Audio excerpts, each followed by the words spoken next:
great to be back every week now. It's a great privilege. Thank you. Well, we're busy with the subject of moving on to maturity.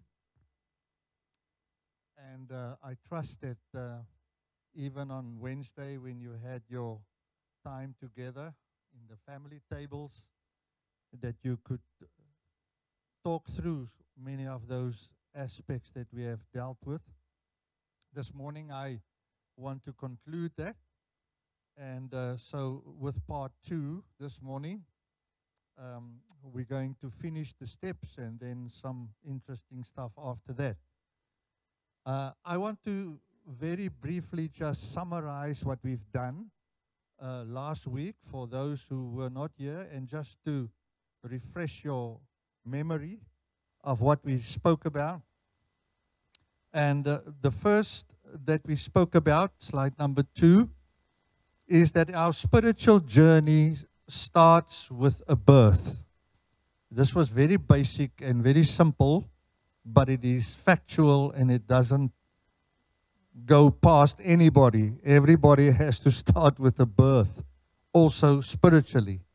And that new birth, we said, came through the seed of the Word of God and the power of the Holy Spirit, and in us, God created a new man. Hallelujah.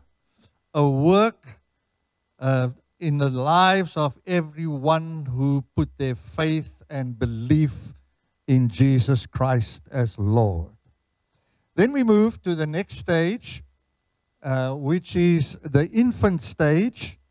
And there we spoke about two different people. The one is the brephos, which is the infant or babe. And we concluded that the Bible tells to this brephos that they should crave intensely for the pure milk, spiritual milk of God's Word. That's the only feeding that they need at that stage to grow up. But also in the infant stage, there is the napios, which is the minor or untaught, unskilled, literally not able to speak or without the power of speech. Those are also adults sometimes, which are still childish and immature after a long road as a so-called Christian, but never grew.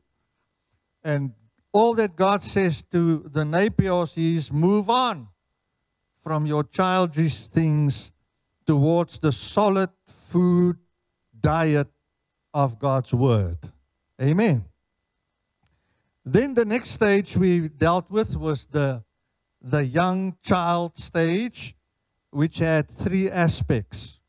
We spoke about the teknon, or the young child, the offspring of the parents. Prominence is given to the fact of birth, and therefore kinship, relationship.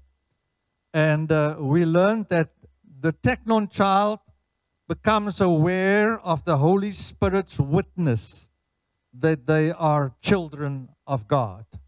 They start to walk in love, walk in the light, and walk in truth. They start to conform to the image of Jesus Christ. The next one was the paidion, which is a young child, the teknon, under instruction, under subordination, under discipline, from the viewpoint of authority. And what those young children must do is to humble themselves and accept instruction and discipline. We all have children, and at the early ages, it's quite okay. They do what you say, isn't it? But later on, when they become teenagers, then they stiffen their back, and they talk back, and so, you know that.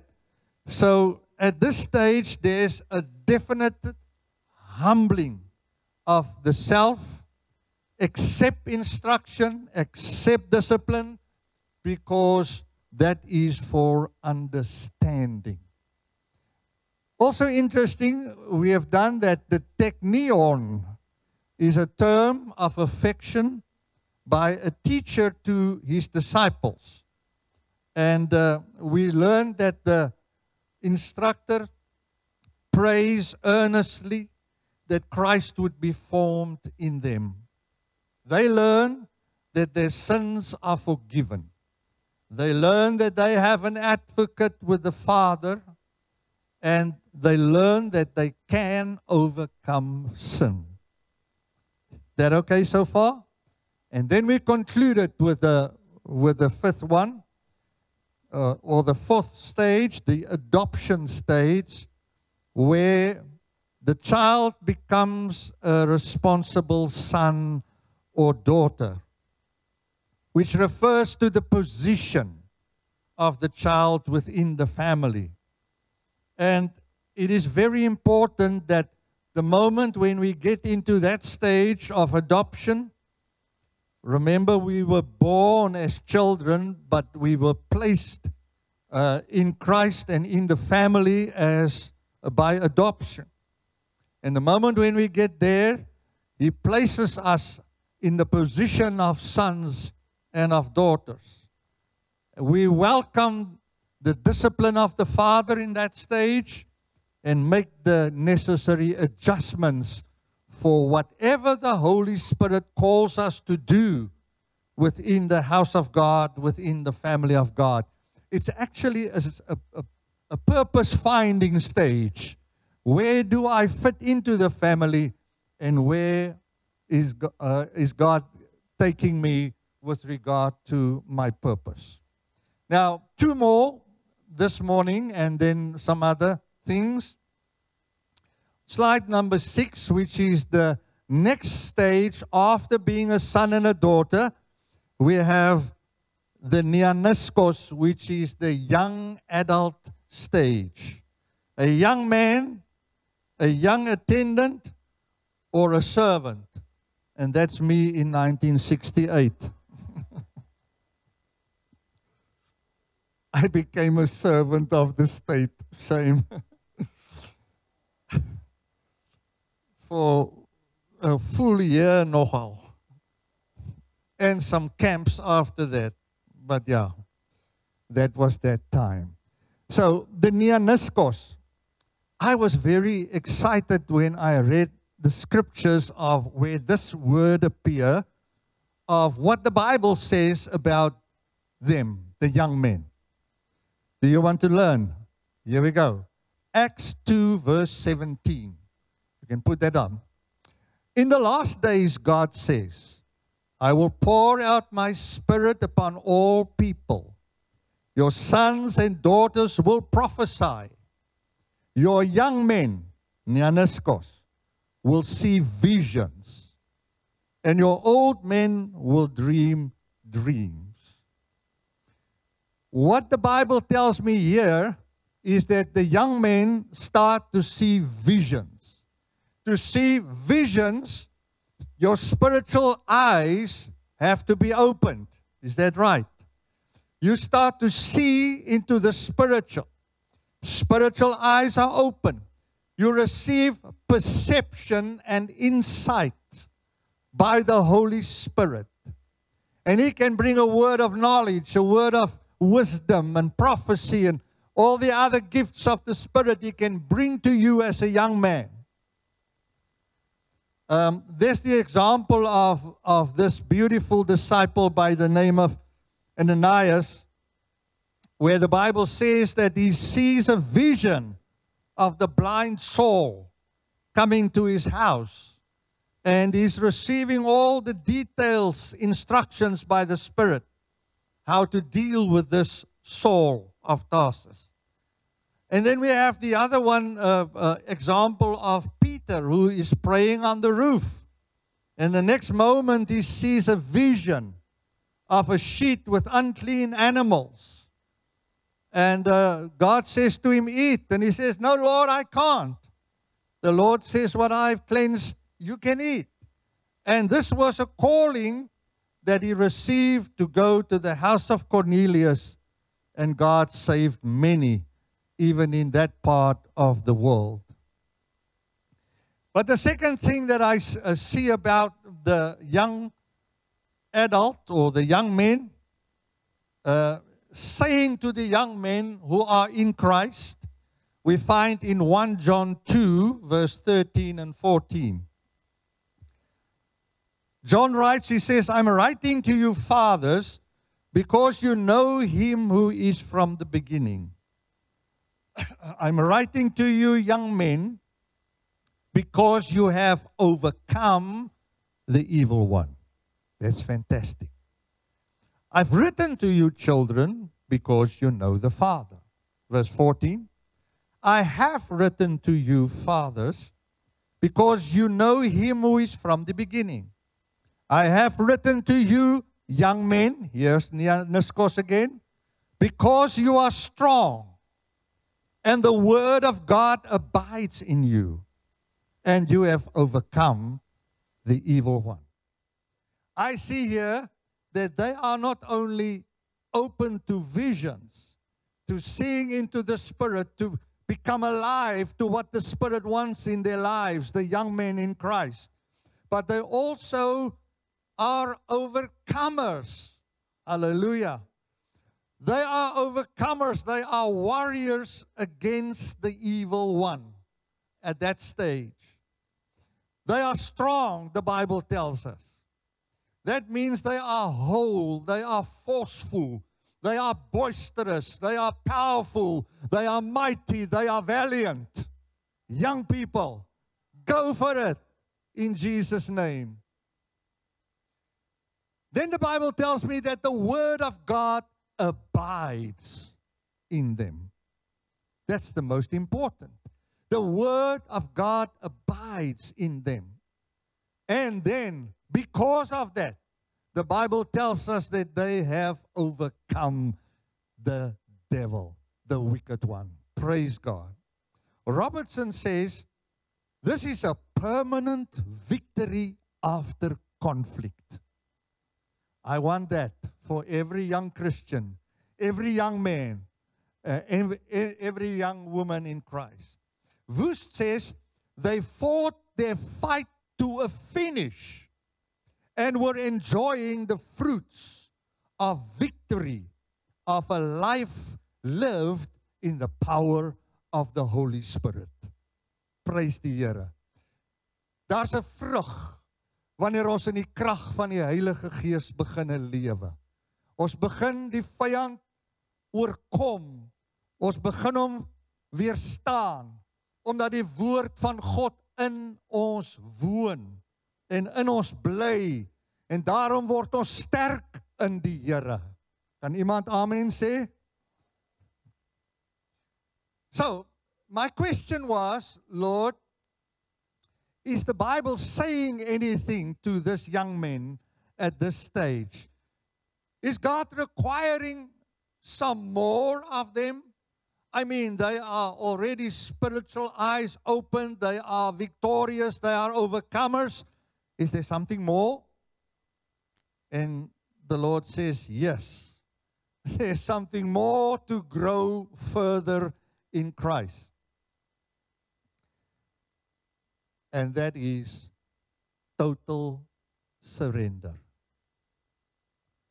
And about what they are and what they possess.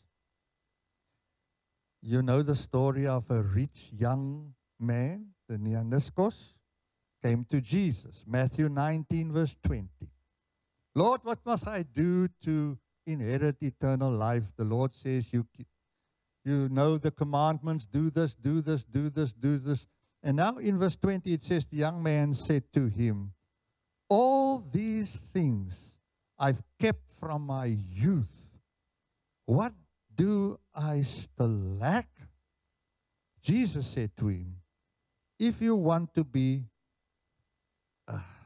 moeilike woord, nee, perfect. Go, sell what you have, give it to the poor, you will have a treasure in heaven, and come, follow me. But when the young man heard that saying, he went away sorrowful, for he had great possessions.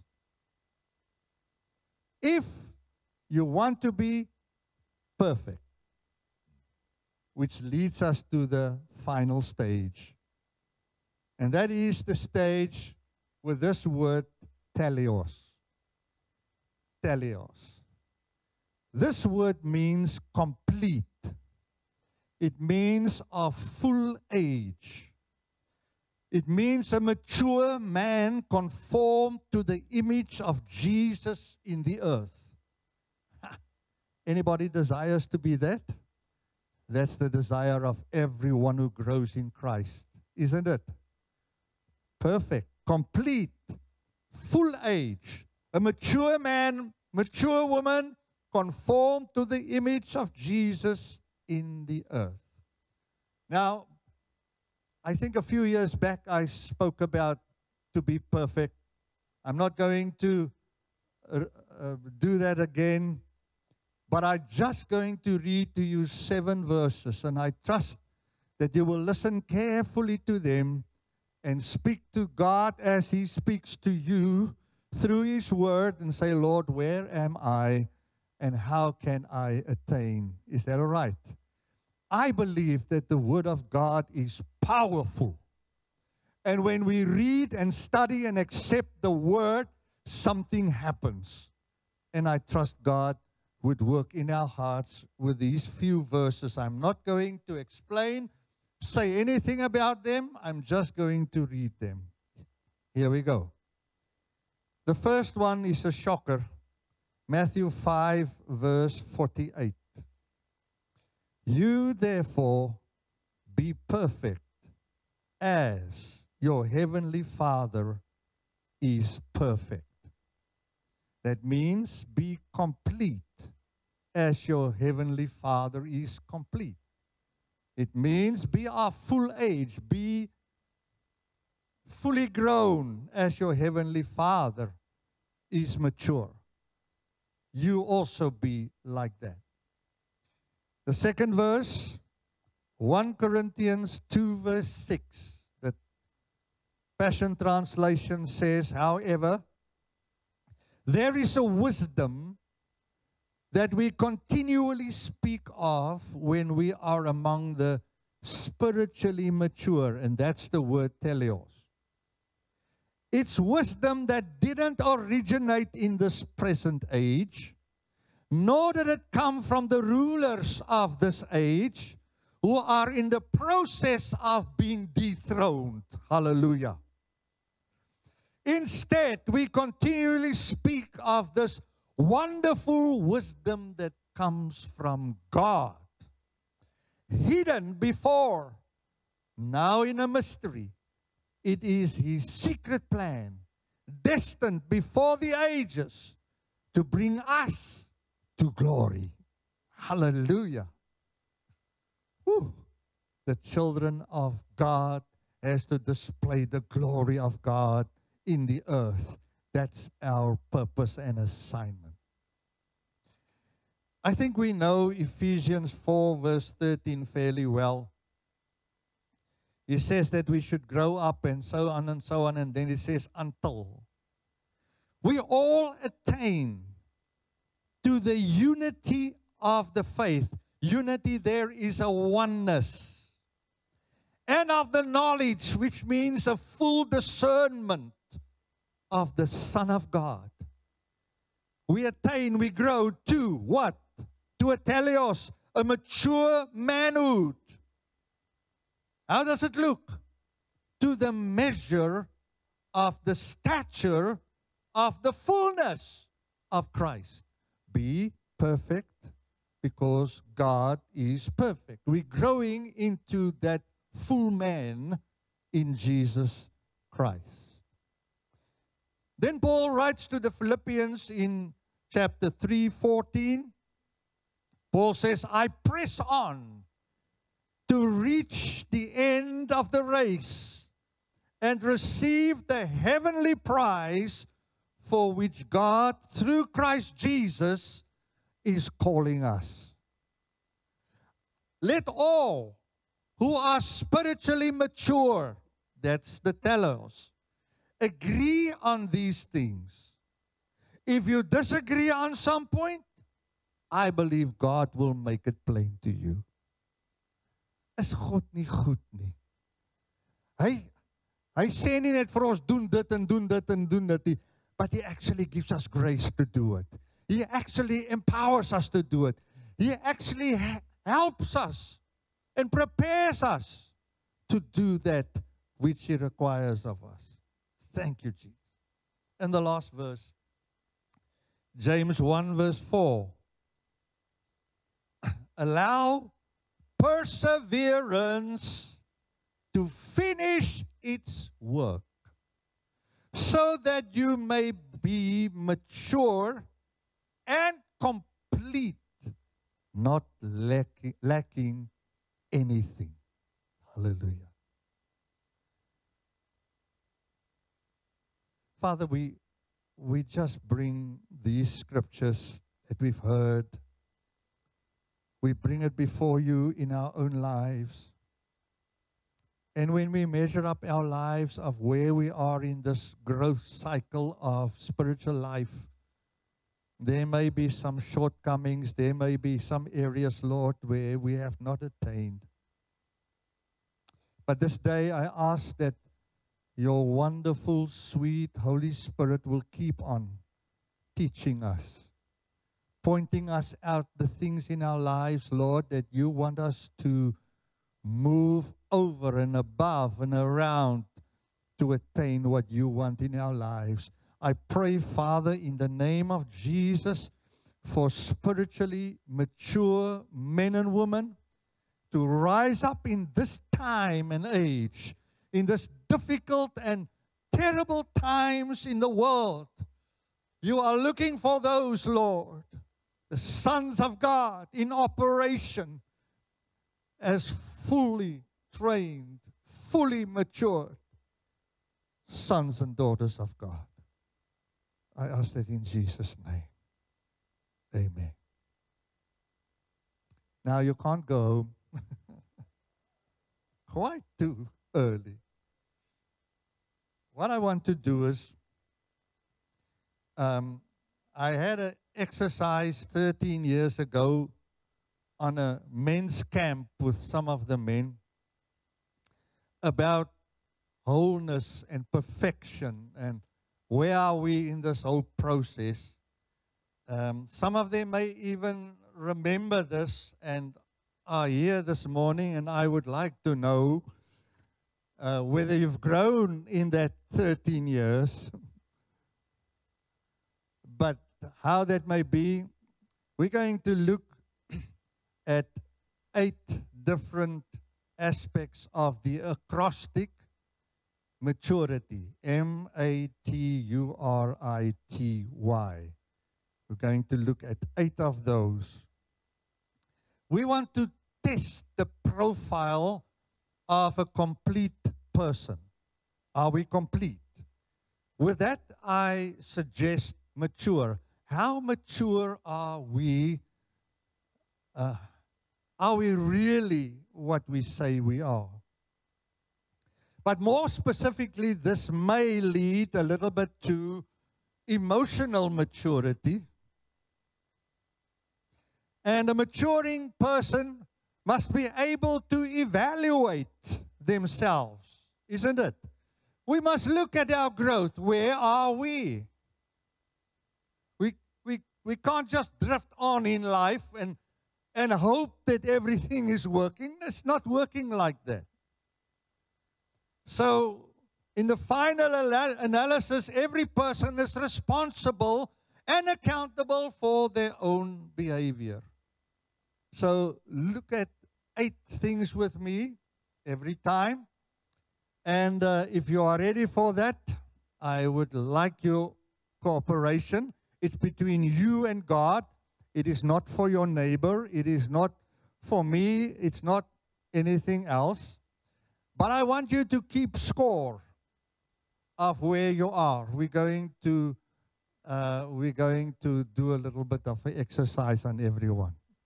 So Somewhere you need a piece of paper, you need a pen, or you need your calculator on your phone. Is that all right? Or you need this calculator if you are so sharp. You only have to remember 8 little numbers, and the total that you can get in this is 40. Het julle dit?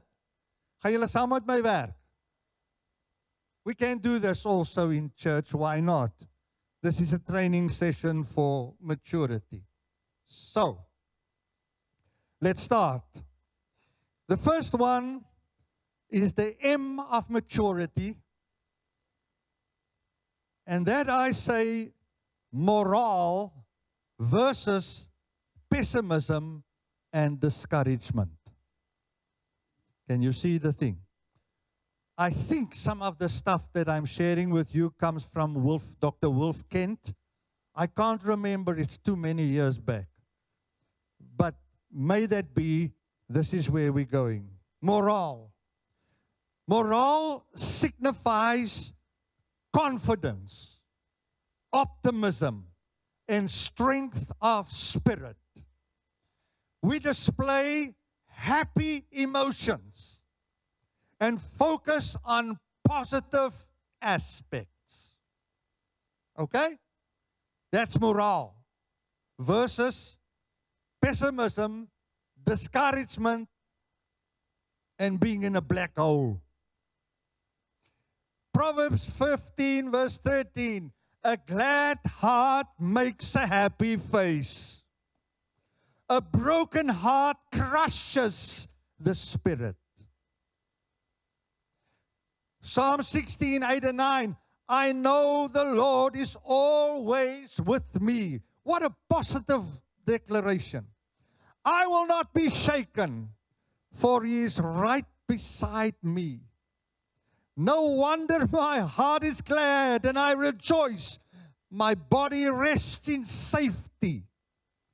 Hope and positive morale, friends, are constantly looking for evidence that fulfills expectations. Some of us expect the worst. Some of people expect the dark side. And this is oh so terrible and horrible and awful and what all the words are. So, the power of this aspect, morale, bring hope to others. Stem julle saam? If I don't have that kind of positive influence and I would speak to people, they will lose all hope because, I mean, yes, and we're not unaware of the realities of life, but you and I as Christians, we are different. There must be an optimism. There must be a positive attitude. How's your morale in life as a person? But not just as a person, as a son and daughter of God. Okay, let's rate ourselves. Next slide. Here we go. I want you to look at this point and then rate yourself. Give yourself a 1 if it's never true of you. If it's rarely true of you, a 2. If it's occasionally true of you, a 3. If it's often true of you, a 4. And it's always true of you, a 5. Het julle dit? Op jou foon, op 'n papiertjie of in die kop? Jy het 'n syfertjie nou, né? Almal nog met my? All right. Let's move on to the next one. I will be through by 1:45, so then you can go home. The next one is the A of maturity. And this is adaptability versus being inflexible and rigid and dogmatic. Adaptability is being able to change or to be changed. so as to be suitable for new encounters, new needs of people around us. We are content in trying circumstances. We do not give in to discouragement. Adaptable.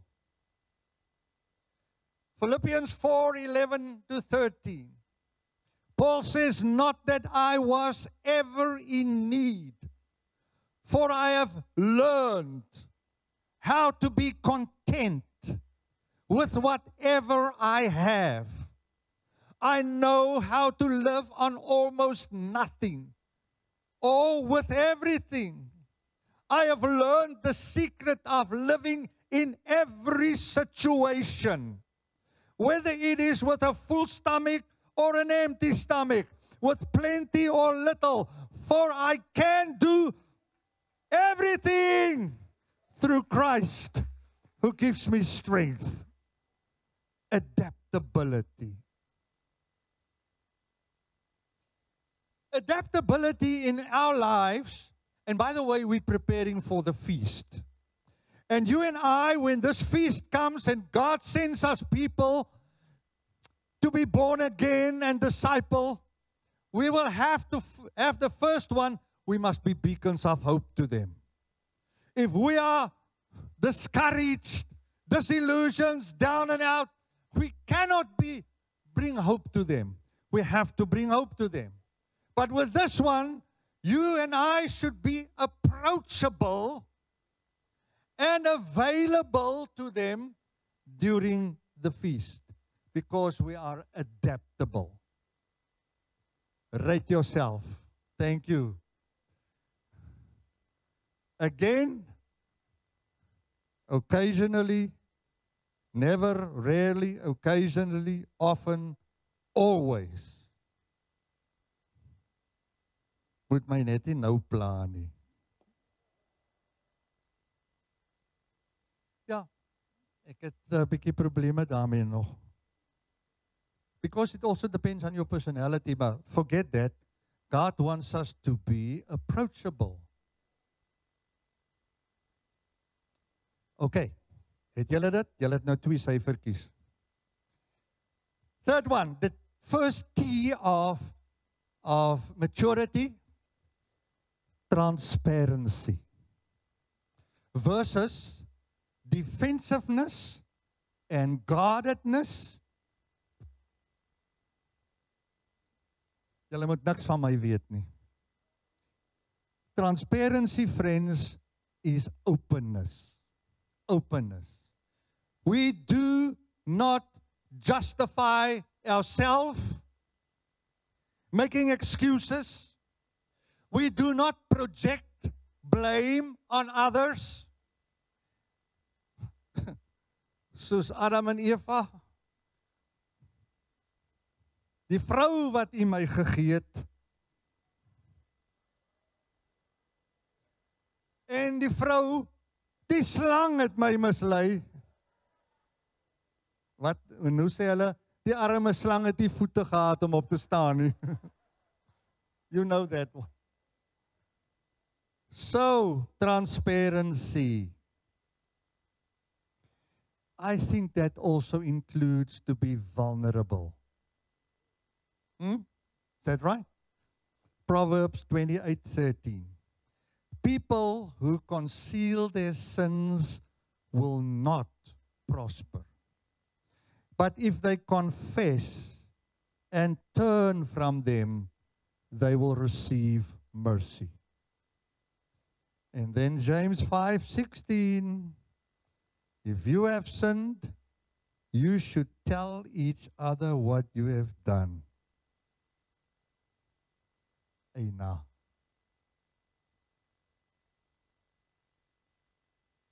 Then you can pray for one another and be healed. The prayer of an innocent person is powerful, and it can help a lot. The contemporary version of the Bible reads. Now, to be transparent, I ask in my heart, How does that help me and you in the feast to have the right attitude, demeanor, and so forth? If you open the door, if you are transparent, if you are open, you open the door of trust to others. You do not hide, you do not blame, you do not excuse, you open. This is who I am, this is what I've done, and people can trust you more. Rate yourself, please. With the third one then, and you have the stuff on the screen. Never, rarely, occasionally, often, always. Well, ons is 3 gedoen. Let's move on. Next one. The R of maturity. Waar is ek? Sorry, ek het een geskip. The U. Ek kan nie spel nie, nee. The U of maturity. Unselfishness. Versus self-centeredness, self-beheptheid, nee. Unselfishness is to care for others without concern for one's own advantage. Difficult. We give others the benefit of the doubt. 1 Corinthians 10:24. Don't be concerned for your own good, but for the good of others. Philippians 2:20. I have no one else like Timothy, Paul says, who genuinely cares about your welfare. All the others care only for themselves and not for what matters to Jesus Christ.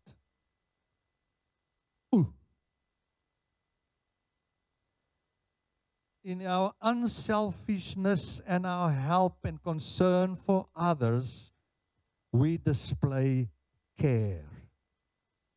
We display care, and we need that during the coming feast. Rate yourself on unselfishness. Is almal nog alright? Het julle syfertjies bymekaar? Ons gaan nou kyk waar jy staan. Okay, next one. The R, resiliency versus relenting and giving up. You know what resiliency is? It is the ability to bounce back. Bounce back to the former position. When pressure is removed.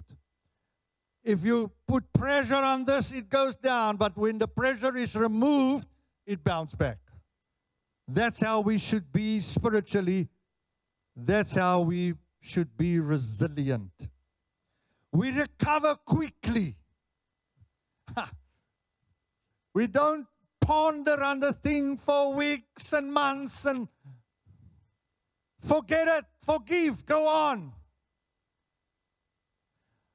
I don't harbor my offenses for a long time.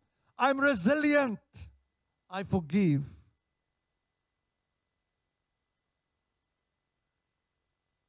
We refuse to quit in the face of failure. 2 Corinthians 4:8-10. We are pressed on every side by troubles, but we are not crushed. We are perplexed, but not driven to despair. We are hunted down, but never abandoned by God. Hallelujah. We get knocked down, but we are not destroyed. Through suffering, our bodies continue to share in the death of Jesus, so that the life of Jesus may also be seen in our bodies.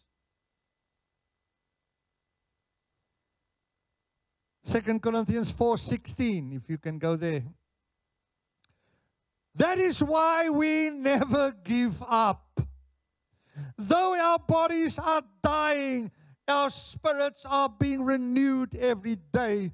For our present troubles are small and won't last very long.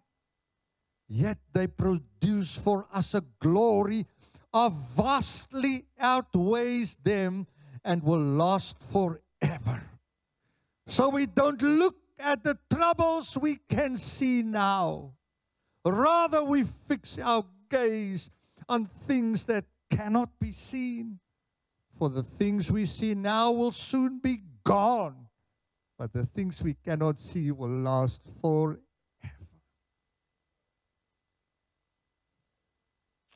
If we have this attitude, we will be an example of courage to others.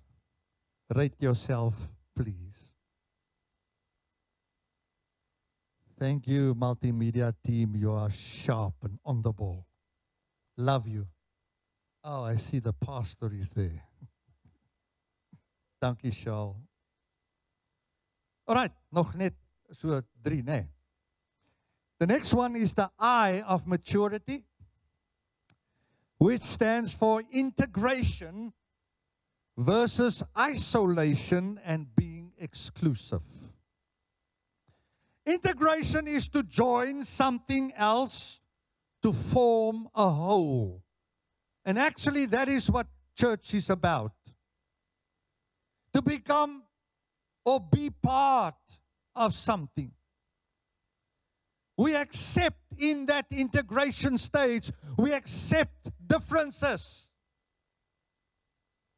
Almal is nie dieselfde nie. Almal is nie loodsoldaatjies wat dieselfde lyk nie. We accept differences. And in our differences, we display no superiority. Ek is beter as jy, en daai tipe van ding. Romans 12:4 and 5. Just as our bodies have been many parts, and each part has a special function, so it is with Christ's body. We are many parts of one body, and we all belong to each other. Verse 9. Don't just pretend to love others. Really love them. Hate what is wrong. Hold tightly to what is good. Love each other with genuine affection and take delight in honoring each other. Integration. When we have that, we demonstrate a togetherness as the body of Christ. Rate yourself, please. So julle het nou al so 'n paar syfertjies op jou foon of op 'n stukkie papier of in hierdie brein. Okay, 2 more. The second T of maturity, the acrostic, is the word tranquility. Tranquility versus dissatisfaction and unrest in your emotions. Tranquility is to be calm, quiet, peaceful. That brings strength. And free from anxiety and worry. Philippians 4:6 and 7, don't worry about anything. Instead, pray about everything. Tell God what you need and thank Him for all He has done. Then you will experience God's peace, which exceeds anything we can understand. His peace will guard your hearts and minds as you live in Christ Jesus. Hallelujah. Isaiah 26:3, you will keep in perfect peace all who trust in you, all whose thoughts are fixed on you. Friends, that will lift us out and acknowledge us as peacemakers. as people who go for peace and not disturbances all the time and bickering and skinnering and fightings. The Bible says, get rid of that. Tranquility. Peacemakers. Blessed are the peacemakers. They will be called sons of God. Rate yourself for the second last one. You should have 7 little figures now. Last one. The why of maturity. Het ons hom? Of hulle is nog besig om te rate? Daar's hy. Yielding. Yielding to the Holy Spirit versus self-reliance. Yielding means able to bend, to submit. And I love the example of David. It is so precious to me, where every time before he attacks the enemy, he goes to God and says, God, should I or should I not? God says, go. Next time, he doesn't do what he did the first time. He goes back to God. Should I? God says, don't go now until you hear my footsteps in the mulberry trees. Then you attack. That's beautiful. That's yielding to the Holy Spirit. Not relying on my past victories and self-reliance. Galatians 5 verse 18 and then 22 to 25. But when you are directed by the Spirit, you are not under obligation to the law of Moses. But the Holy Spirit produces this kind of fruit in our lives: love and joy and peace, patience, kindness, goodness, faithfulness, gentleness, and self-control. There is no law against these things. Those who belong to Christ Jesus have nailed the passions and desires of their sinful nature to his cross and crucified them there. Since we are living by the Spirit, let us follow the Spirit's leading in every part of our lives. If we do that, we will display the spirit of wisdom to people around us, because the Holy Spirit will never lead you wrong. Isn't it? He's such a wise Spirit. He's the Spirit of wisdom. And He will, through us, if we follow Him and not our own selves and our own egos, but dependent on the Holy Spirit, He will give us that. Rate yourself for the last one, number 8.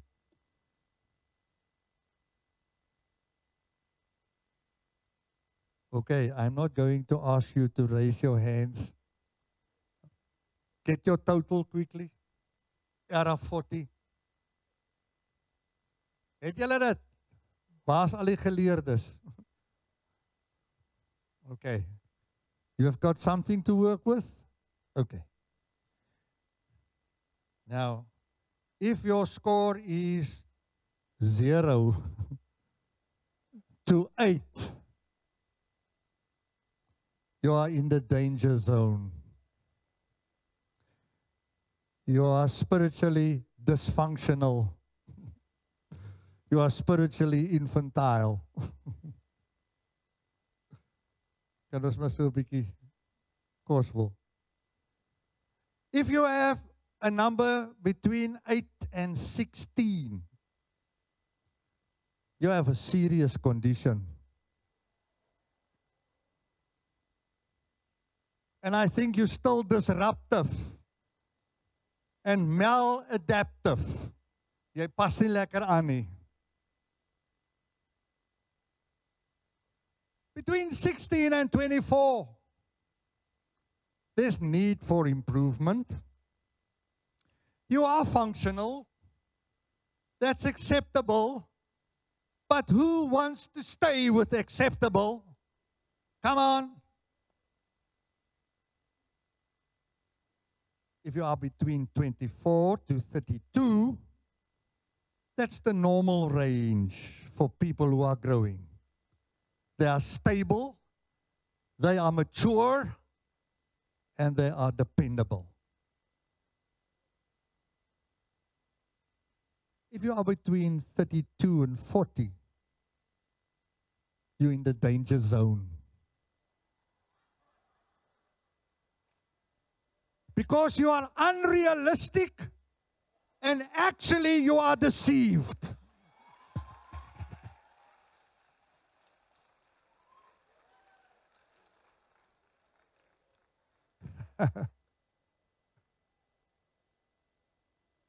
Okay. Did this exercise help you? All right. Thank you. The band can come up, please. I want to speak earnestly to all of us with this invitation. If we can just focus. You know, friends, we are so aware of our own brokenness. Come on.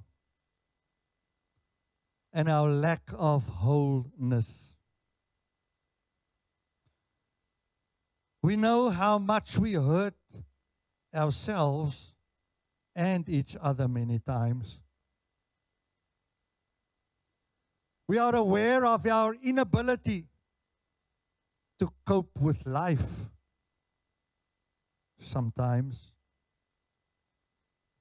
And we sometimes put up a big facade and try to bluff our way through as though we are able to handle anything. But inside, half the time, we are running scared. That's a mark of our lack of wholeness. We also know our diabolical power to irritate others, to offend others, to enrage others, to inflame others and ourselves. God knows all about human brokenness and hurt. He knows that we are that way. He sees this in a sharp contrast to His own wholeness. But His love reaches out to us. And it says to us, you shall be whole, for I am whole. That's my purpose, my people. He declares that you should be perfect, whole, as I am perfect, whole. And my plea to all of us, hierdie ouetjie eerste, yielding more and more and more to the transforming power of the Holy Spirit. He alone can change our hearts. He alone can bring transformation in my soul. With all my backlog, with all my years where I started from, whatever my background may be, He knows how to work with me, and He knows how to work with you. Consecrate yourselves. I feel this is the morning of a new consecration to God, to prepare our hearts for the upcoming feast, where God wants to use all of us to be His ambassadors, to be His men and women that brings hope, that are peacemakers, that are His children, but not just children, sons, young men, and full-grown, mature people in Christ. I've asked the music guys to lead us in a song of consecration, of welcoming the Holy Spirit.